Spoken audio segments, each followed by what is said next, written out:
All right. Now, back when I was 16 years old, my older sister was on an episode of Divorce Court. Now, you might be sitting there like, wow, that's pretty trashy. Divorce Court? Why would you tell people about that? Well, I'm just a trashy enough person to be proud of that fact, all right? What the hell did your sister do, huh? Raise a family and have self-respect? Yeah, well, my sister got divorced on TV. Whoopity-doo. So I head over to my sister's duplex, and yeah, my sister lived in half a house, just like I did, per family tradition, and the whole plan was for me to stay there for 2 nights to watch my 3-year-old niece. Now, once again, you might be sitting there like, well, who the hell would put you in charge of a kid in the first place? Well, it'd be my stupid-ass sister, that's who. She doesn't make the best life decisions, all right? I mean, she's getting fucking divorced on TV, for Christ's sake. Who cares if I don't know how to do CPR and I think that the Heimlich maneuver is a goddamn WWF wrestling move? I can babysit, all right? I know how to make a chicken pot pie for dinner if I read the instructions really closely. So the first night, my sister heads off to go make a mockery of our family name on network television. And I gotta say, it was a great time babysitting. We fucking watched Scarface on TV. I showed her how to operate a butterfly knife for her first time. And of course, I made fucking chicken pot pies for dinner. It was a struggle, but I followed the directions on the box. The second night, however, was a little bit rockier than the first. I'm in the kitchen making dinner, aka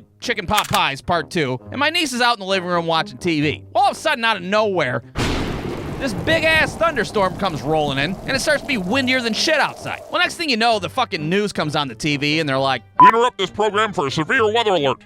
Reports indicate there's some circly shit in the sky. There could be a possible tornado. Get in the basement. We're all gonna fucking die. Well, like most Midwesterners, instead of getting in the basement, I decided to go stand on the porch to see if I can see a funnel cloud. So I'm standing out there, and I gotta say, the severe weather is indeed pretty severe. At any second, I expect to see fucking Helen Hunt's ass pull up in a Chevy Silverado like, fuck, it's an F5. We gotta get Dorothy in the air, stat. But I go back inside, and I'm like, that's fine. I don't see a tornado out there. What are we gonna fucking run and hide in the basement like a bunch of pussies? Well, next thing you know, somebody starts banging on the front door of my sister's half of the house. I go to answer the door, and there's this lady and a kid standing there. Where the hell's the lady that lives downstairs at?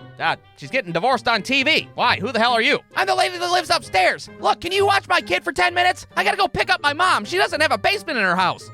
You don't even know who the fuck I am. I'm desperate at this point, all right? I don't want my kid eaten by a goddamn tornado. So next thing you know, I'm the parental guardian of this lady's kid while she runs off into the abyss to try to save her basement-deficient mother. And I'm staring at this kid, and I don't even know what to say at this point.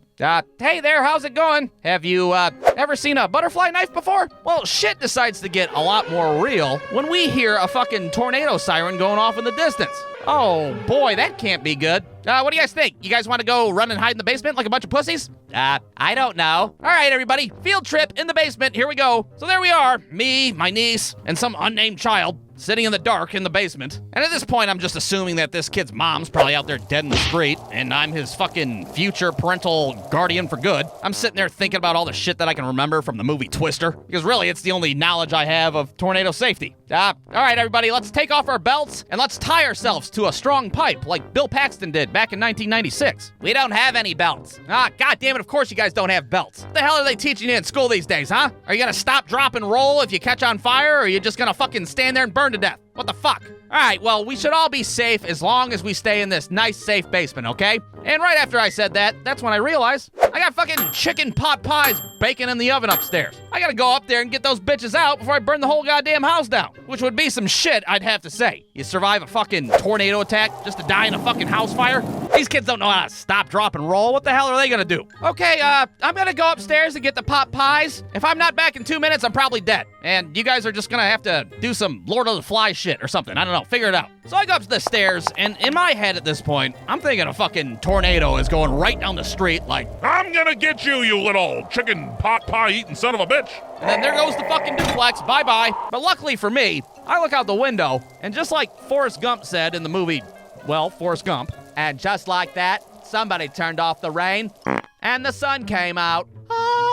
Holy shit, we're all not gonna die? Kids, get up here. Turns out you guys all have a future after all. Hooray, hooray, hooray. Now, to this day, I have no idea if a tornado ever touched down in the area or not, but in the end, it didn't matter. We all survived. Hell, even little no-name's mom survived at the end. Yeah, the weather was so bad, we ended up just waiting it out in my mom's bathtub. Anyways, thanks for watching my kid, random stranger that I'll never talk to again. The next day, my sister gets back and she's like, well, how'd it go? Anything interesting happen? Well, we almost got murdered by the weather, but besides that, no, it was cool. How was getting divorced on TV? TV. Oh, it was great. I got to dress like a slut, and I told everybody that I was the Paris Hilton of Toledo. You fucking said what? Yeah, that's right. My sister on network TV told everybody she was the Paris Hilton of Toledo. Can you imagine somebody with the same last name as you going on Fox and saying that shit out loud? Now, there used to be a clip on YouTube that some guy uploaded like fucking 15 years ago, but that video doesn't exist anymore, which brings me to why I made this whole cartoon in the first place. If anybody out there has a clip of my sister on divorce court saying she's the fucking Paris Hilton of Toledo, please send it my way. I'd greatly appreciate it. The end. Brewstew.com